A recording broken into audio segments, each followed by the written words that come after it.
Chào mừng các bạn đã đến với video sử dụng khối lượng để giao dịch tiếp tục xu hướng giảm. Vậy bản chất của khối lượng giao dịch là gì? Khối lượng giao dịch giúp nhà giao dịch đọc được thanh khoản và tâm lý thị trường tại thời điểm hiện tại. Và chúng ta sẽ đọc khối lượng tại cái vị trí nào và khi nào thì chúng ta cần sử dụng để đọc khối lượng. Thì thông thường chúng ta sử dụng khối lượng để đọc tại những cái vị trí mà có sự giằng co về thanh khoản giữa bên mua và bên bán. Và trong cái nội dung video này thì cái vị trí này chúng ta sẽ đọc thanh khoản và tâm lý mua bán tại cái vùng giá tích lũy này. Cái vùng giá tích lũy này được tạo thành sau khi mà giá đã có một cái nhịp giảm mạnh từ cái swing 2 này. Giảm mạnh và phá vỡ qua cái đường hỗ trợ này. Thì trong cái vùng giá tích lũy này chúng ta luôn thấy rằng luôn có một cái tâm lý mua theo cái động thái điều chỉnh tăng giá này. Động thái điều chỉnh tăng giá này luôn tạo ra những cái đỉnh mới cao hơn.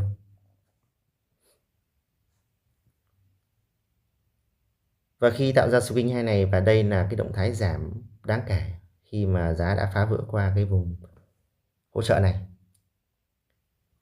Nhưng chúng ta chưa biết được đây cái sức mạnh bán này có giữ được cái sức mạnh bán tiếp tục hay không, hay đây chỉ là một cái nhịp điều chỉnh trong cái xu hướng đang tăng. Và đây là đặc tính của giá, sau khi mà giá phá vỡ thì luôn có những cái nhịp tích lũy này để lấy thêm thanh khoản,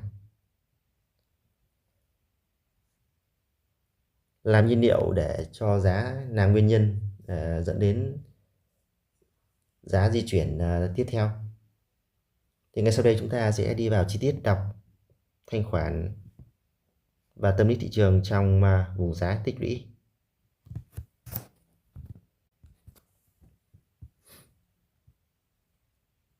Và đây là vùng giá tích lũy mà chúng ta sẽ đọc thanh khoản trong cái vùng giá này, thì vì nó rất quan trọng.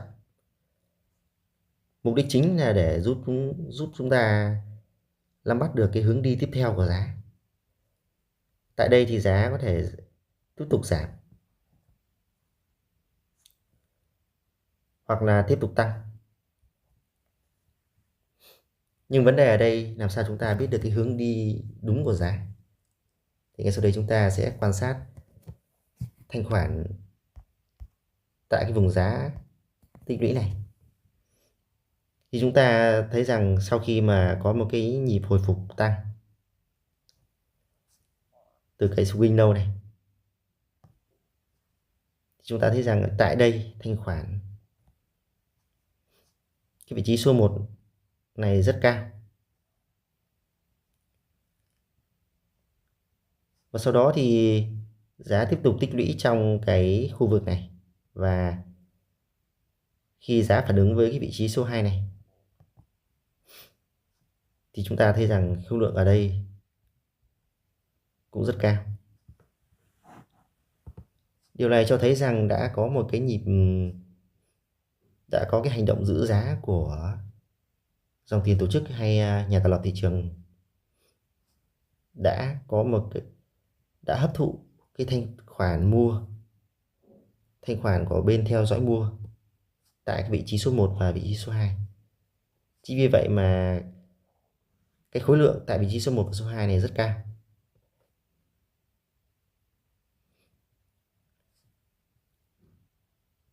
Nhưng sau đó thì giá sẽ không di chuyển ngay mà cần một cái nhịp test tại vị trí số 3 này.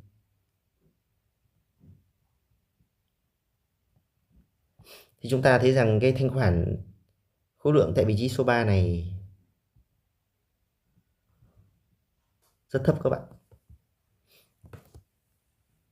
Thì sau khi mà test cái khối lượng thấp cho hành động hấp thụ trước đó thì chúng ta thấy rằng đây là một cái dấu hiệu mà giá đã sẵn sàng di chuyển.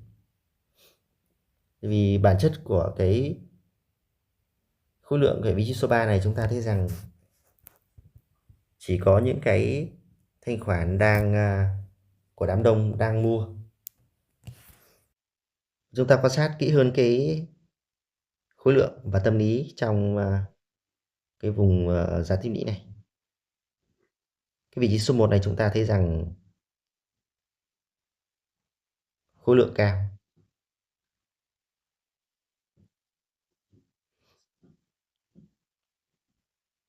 Và trong khi đó thì giá tiếp tục tích lũy. Và sau khi tại cái vị trí số 2 này,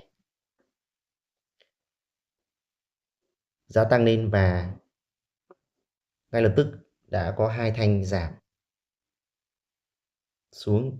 Điều này cho thấy cái ý đồ hấp thụ của nhà tạo lập thị trường tại cái vị trí số 1 và số 2 này.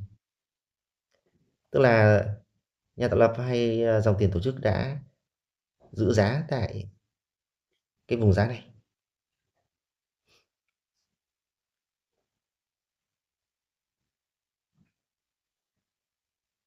Và sau khi hấp thụ thanh khoản mua thì chúng ta thấy rằng đây là những cái nguồn cầu còn sót lại tại ba thanh này. Thì chúng ta thấy rằng khối lượng ở cái vị trí này rất thấp. Điều này cho thấy rằng không có một cái lượng mua nào đáng kể và giá đã sẵn sàng di chuyển giảm. Nhưng tại sao giá không tăng breakout qua cái vùng giá này? Vì dòng tiền tổ chức hay nhà tạo lập mà thao túng giá thì không phải lúc nào họ cũng đẩy qua. Và trong khi đó thì dòng tiền tổ chức đã nhìn thấy một cái thanh khoản mua ở trong cái khu vực này. Thanh khoản mua trong khu vực này đã rất nhiều. Và đây là một cái test lấy thêm mua và bẫy thêm bẫy thêm cái thanh khoản mua tại cái vị trí số 3 này. Và sau khi giá phá vỡ qua cái mức giá này thì chúng ta bị thêm bán tại cái vị trí này.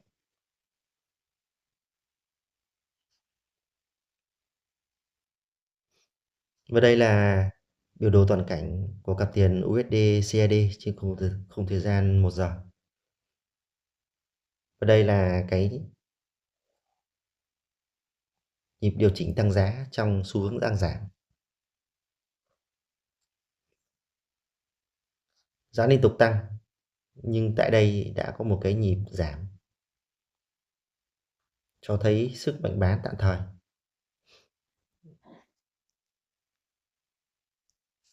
Đối với một nhà giao dịch sử dụng khối lượng thì sẽ đọc thanh khoản trong cái vị trí này để biết hướng đi tiếp theo của giá.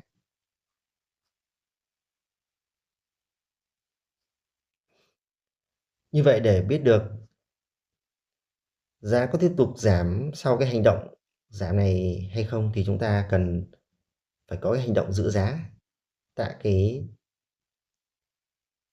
vùng giá tích lũy này. Tại đây phải có hành động giữ giá và ngay sau đó là một cái hành động test lại. Và đây là cái hành động test lại.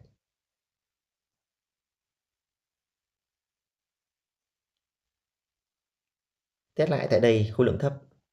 Điều này cho thấy rằng áp lực bán đã giảm đi và dòng tiền tổ chức hay nhà tạo lập đã không mua trong cái khu vực test này. Và trong khu vực test này bản chất thì là chỉ có thanh khoản của đám đông đang mua. Và ngay sau đó thì chúng ta thấy rằng giá đã giảm liên tục, phá vỡ qua cái vùng giá này. Và đây là cái vị trí bán của chúng ta. Sau đó thì giá đã có một cái nhịp sắc ao và tiếp tục giảm. Và đây là cái vị trí mà chúng ta thoát ra.